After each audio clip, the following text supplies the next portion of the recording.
I'm Rich Reister. I'm the manager for the Light Water Reactor Sustainability Program, and I'm going to give a quick overview of the program, and then I'll, at the end, we'll discuss the call specifically, and I have Bruce Halbert here, who's the technical lead, and he'll be able to answer any technical questions. The Light Water Reactor Sustainability Program is focused on enabling the existing nuclear power plants to safely provide clean and affordable electricity beyond the current licensing period, so that's beyond 60 years. And that really involves two aspects. One is the licensing aspect, getting the subsequent license renewal applications submitted and approved, and also addressing the economic aspects, because none of these plants will continue to operate if they are not economic. So the program goals involve developing the fundamental scientific basis to understand, predict, and measure changes in materials as they age in nuclear environments, applying this knowledge to develop methods and technologies that support safe and economical long-term operation, and researching new technologies that enhance plant performance, economics, and safety. So the program is divided up into four technology, we call them pathways. The first one involves nuclear materials aging and degradation, and this is looking at the scientific basis to understand and predict long-term environmental degradation behavior of materials in nuclear power plants, providing data and methods to assess performance of system structures and components essential to safe and sustained plant operation, and then develop means to detect and characterize aging processes. So this is the non-destructive examination aspect. The second area is looking at safety margins, or most people would probably think of this as safety analysis, but it's looking at safety margins. And to do that, we're developing improved analysis tools. Relapse 7 and Grizzly are two tools, and then there's an analysis framework tool we call Raven to look at the safety margin as plants age. Relapse 7 is a systems code. Raven is, as I mentioned, the simulation controller, and Grizzly is a component aging model. The third area is advanced instrumentation, information, and control systems technologies, and that's the subject of this NEUP call, and we'll get into that in more detail in a minute, but it's looking at addressing the long-term aging and obsolescence of existing II&C control technologies. We're developing a strategy to implement long-term modernization of these systems, and another aspect is looking at advanced condition monitoring technologies, and this applies to both passive and active components. A fourth area is we call systems analysis and emerging issues, but it's looking at high-impact items like the back bit of cooling towers, which is addressing the water use issue. And then another area is looking at some of the Fukushima lessons learned. So those are the four areas of the program. Next slide.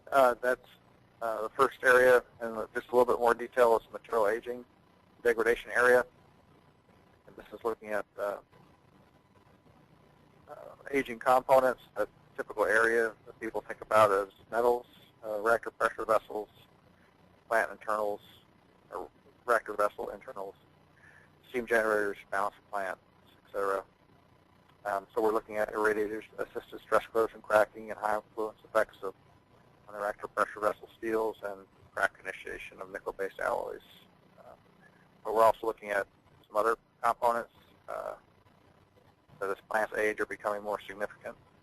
And that's concrete and cables, both in understanding their degradation and also looking at monitoring tools, typically non-destructive examination techniques, but also some online monitoring capability.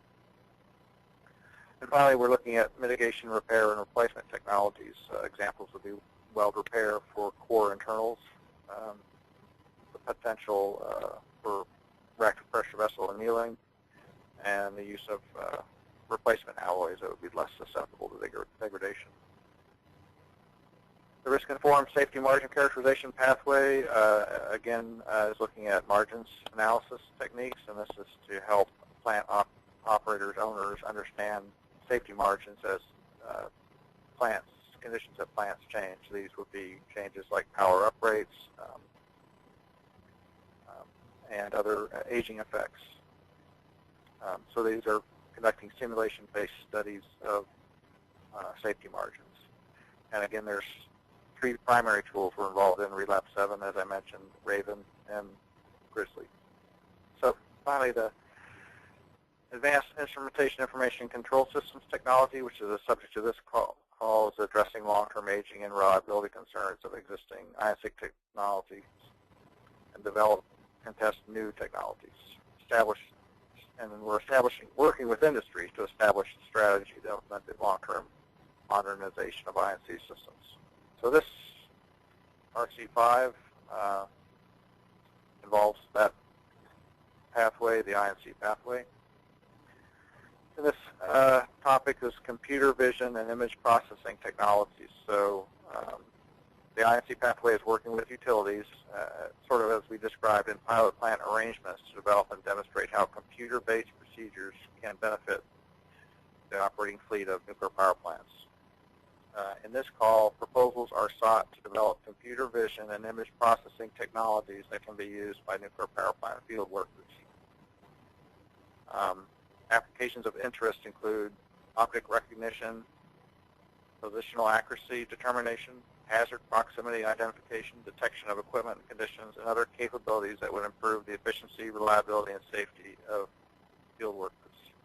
A lot of this technology has been developed for other applications, but we're looking at using this technology in particular in its application to the nuclear power plant environment.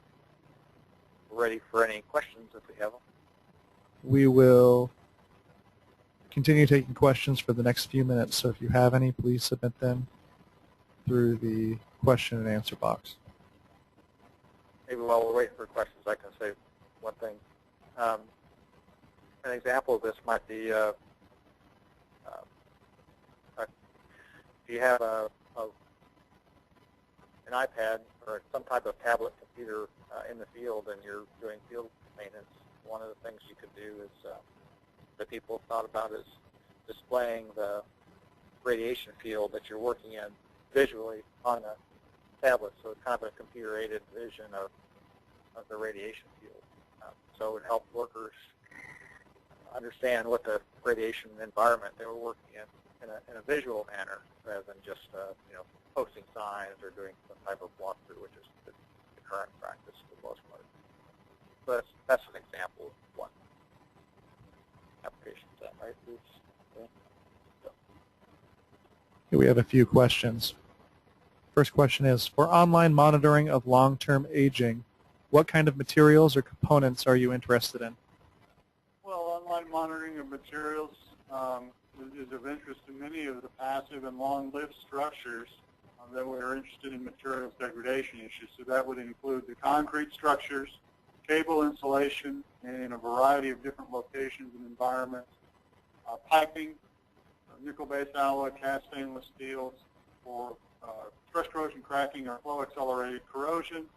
It could include fatigue, vibration, analysis of core internals, all of the traditional materials for long-lived structures. Thank you. The next question is positional accuracy of the worker or the tools they are using important?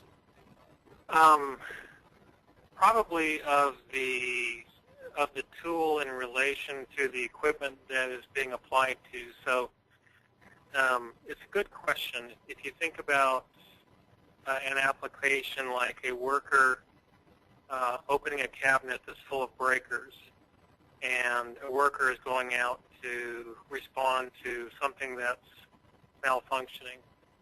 One possible application of image processing technology is being able to identify a mispositioned breaker, or at the end of a in-service inspection or some preventive maintenance,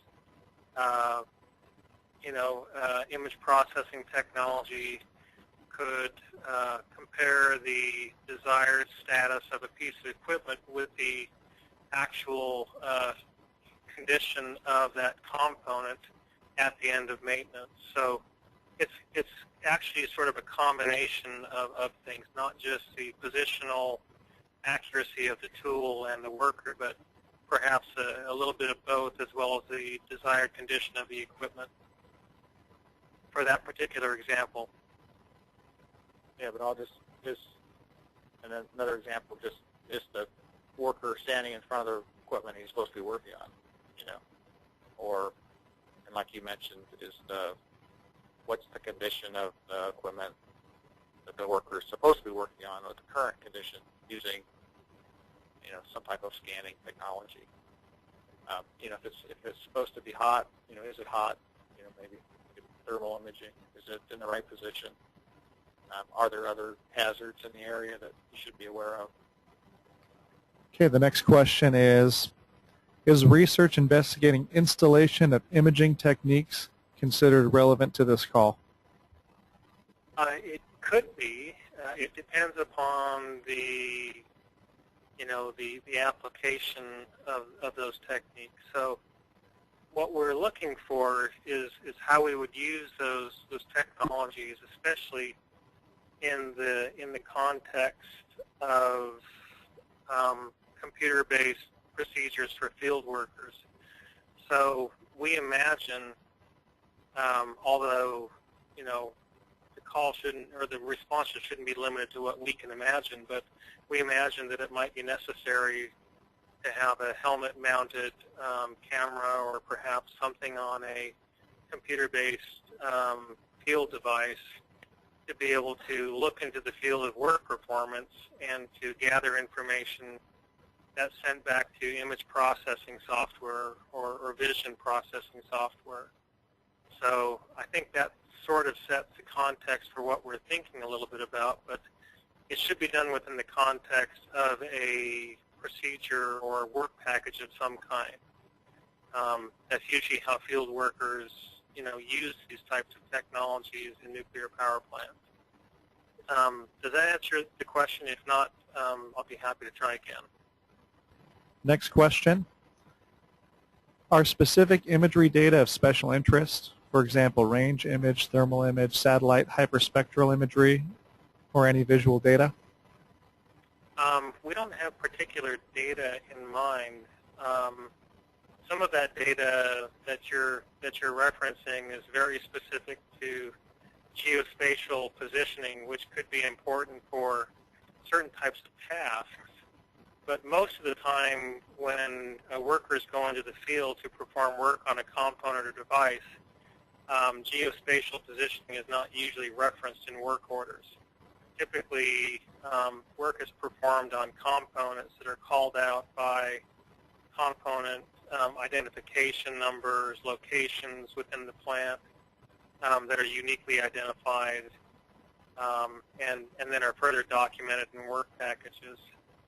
But information that would be very useful are things that can help the worker to go through their procedure, their work package, that would help to collect data visually independently of the worker, so to speak, and be able to integrate that directly into the work order or the procedure itself. The next question is, are spatial change analysis and cascading effects of changes within the work scope? Yeah, they certainly could be. You would have to link it to the specific application that you have in mind and how that relates to workers performing work in nuclear power plants, but it certainly could be. Are you interested in using recent technological tools such as Google Glass-like equipments for augmented reality applications? I think we're open to any types of technologies that people would like to propose, including the specific type you mentioned, Google Glass or any others. There are other types of industrialized technologies that we've heard about, we've worked with a little bit. So we're rather technology neutral when it comes to specific types of technologies. So we're open to that, very much so. Does the scope for this program include severe accident monitoring? I wouldn't exclude severe accident monitoring, although we didn't call it out specifically. I mean, the main focus here is helping workers to perform their work during routine maintenance, surveillance, inspections, tests, and those types of activities, because that does consume the bulk of their efforts. And that is what nuclear power plants that we're working with are interested in. But you point to a very interesting possibility, and that is if you have some ideas in mind for how these types of technologies could be used to augment human response to severe accidents, we might be interested in hearing about that as well. Sometimes visual imaging or thermal imaging is insufficient to make a judgment. Is fusion of imaging techniques considered? I think that would be a very useful type of application. In fact, when we provided some examples and we said applications of interest include, we were really just trying to spur some thinking and some ideas, but I do think that fusion is going to be necessary. In other words, to impart the ability to take disparate pieces of information from image processing and do something with it is going to require some fusion. So yes, I do think fusion is necessary. Are you interested in activities on the outside or on the inside of the plant? Principally, I'm going to confess here that I'm not exactly certain, but I believe the answer is on the inside of the plant. And by that I mean in the balance of plant, within the plant, on plant equipment and components. That is, what workers routinely perform surveillances, inspections, tests, maintenance, and those kinds of activities upon, routine operations. Well, any types of operations upon. I don't know if that helps to narrow down whether we mean the inside or outside. I can. This is Rich Reister. I can think of one area that I think we're probably not interested in. You could certainly apply some of this technology to security aspects, plant security. So, guard force type things. I'm not sure. That's not really what you were interested in, right? So if they were thinking of, how these detection technologies could be used as part of plant security, that's not what we're interested in. Can you give an example of safety margin characterization? The answer to that is it's generally characterized by two concepts, load and capacity. And so the load would be to represent impacts to the plant that might challenge, in this case, the safety margin. The capacity then is the ability of the plant to withstand those challenges. And that's where then things like material degradation and strengths of the plant itself come into play. And it's really the interplay between the load and capacity that gives you information related to the safety margin. Okay, and this last question is for the RC4 area, not for the RC5. For weld repair, what type of process are you looking for? Well, weld repair can cover a variety of different techniques. As part of the current LWRS program, we are looking at advanced repair techniques such as friction stir welding and laser-assisted welding that could be applied to irradiated materials without a significant loss of performance or onset of helium-induced cracking. However, there could be other treatments, such as traditional methods applied with different post-heat treatments on other unirradiated materials. So weld repair covers a wide range of techniques from existing and traditional techniques to very advanced and modern applications. This is for Treister. I guess I'm wondering, in the context of the RC4 call, you can go back one slide, maybe. The call really involved supporting the Grizzly development. So developing predictive models for key degradation mechanisms, relevant to extended service. So when I think of weld repair, I guess I'm not sure I understand how that fits in this call, although I can see maybe there would be a way to model weld repair and its degradation mechanism and stuff, but we're welded a weld repair thing in Grizzly perhaps. So it's possible, but it's a little bit of a stretch maybe in terms of weld repair and this call in particular.